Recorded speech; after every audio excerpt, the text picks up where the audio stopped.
Les choses vont mieux à Alfheim, tu parles.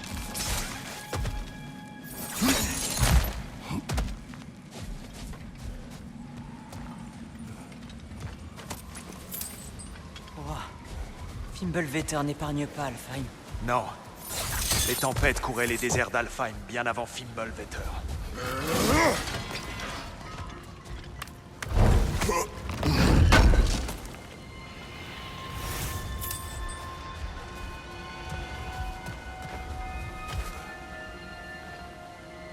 Le désert vivant. Il était autrefois plein de vie, tu sais. Et de musique. Le chant des sables. Il ne résonne plus aujourd'hui. Encore une victime de la guerre.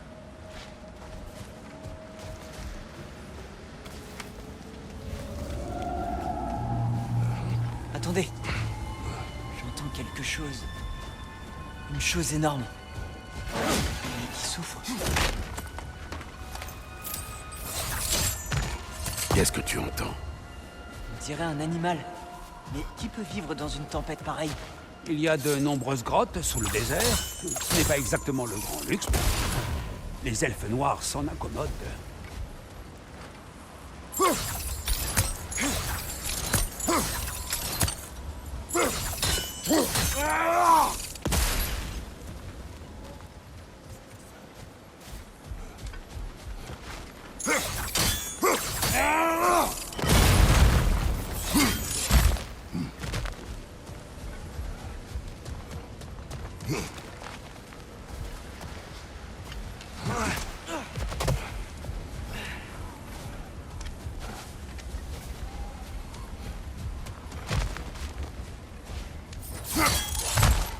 Là, le temple de la lumière.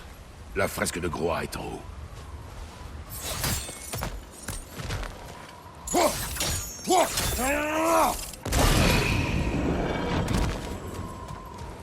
Est-ce que tout va bien? Oui, mon ami, nous pillons les coffres des Nornes. Ce ne sera pas long. Mon père aime piller. Ah, je comprends.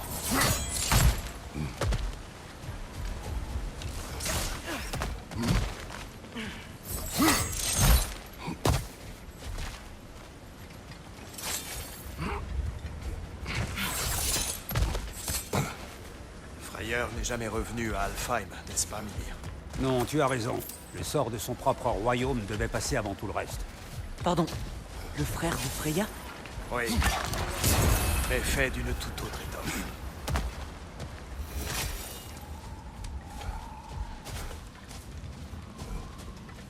Il y a une barricade plus loin. C'est quoi ces pierres brillantes? De la pierre de nuit. Un matériau rare dont la formation peut prendre un millénaire. Somptueux, n'est-ce pas? De temps en temps, la lumière d'Alfheim se lie à une roche et cristallise, poussant comme de la mousse sur un arbre. Une merveille des 9 royaumes. Oh! J'ignorais qu'elle pouvait faire ça.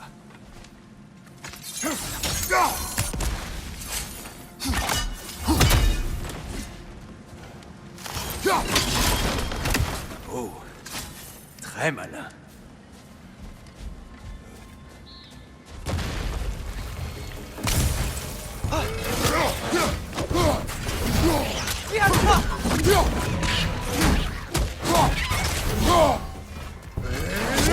Ce petit salopion va exploser!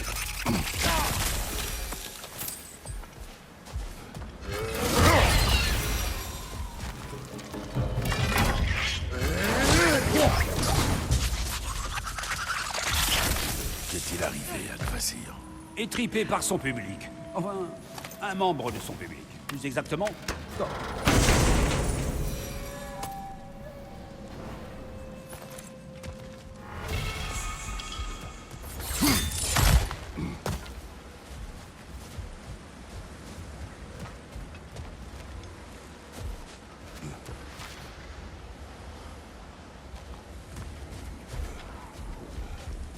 Le frère de Freya. Quelle est son histoire? Il y a longtemps, Frayeur des Vannes se rendit à Alfheim, où il découvrit une terre autrefois splendide et dévastée par la guerre. Usant de ses pouvoirs divins, il entreprit d'instaurer une paix fragile entre les elfes.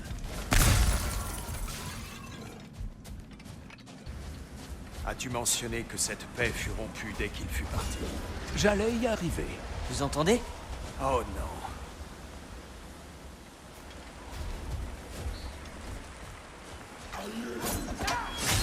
Arrêtez! De grâce!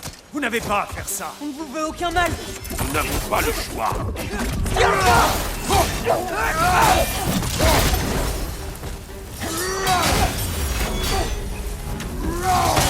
Nous avons libéré la lumière! Pourquoi nous attaquez-vous? Nous vous avons aidé! Atreus, concentre-toi.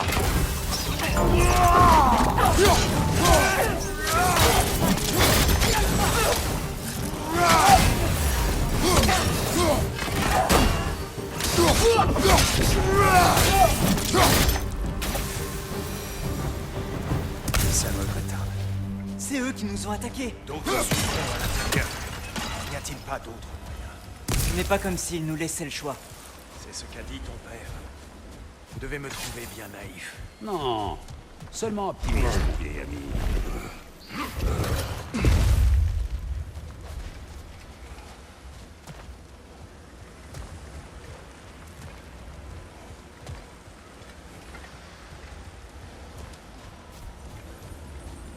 Une offrande à Frayeur de la part des elfes. Il a dû la laisser là à son retour précipité à Vanaheim. Un charme pour éloigner les cauchemars.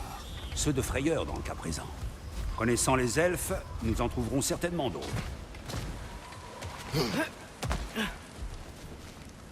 Il est si grand.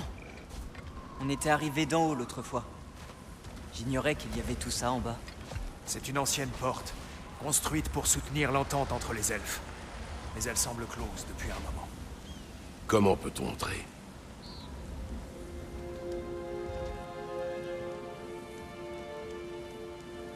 Je commence.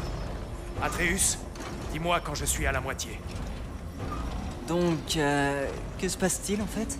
Ce sceau représente l'équilibre du royaume lorsque Frayeur était là. Ombre et lumière complémentent en harmonie. Qu'en dis-tu, Atreus? C'est bon, je crois. Père, à ton tour. Malheureusement pour Alfheim, Frayeur n'a pas supporté que sa sœur décide d'épouser Odin. Il est retourné à Vanaheim, livrant ce royaume à son sort.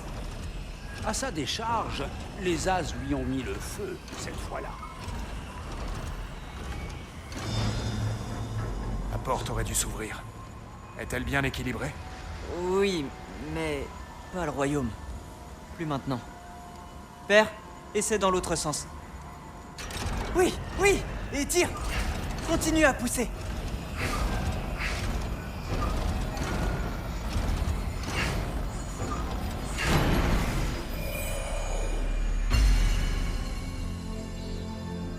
Beau travail, Atreus. Vous venez?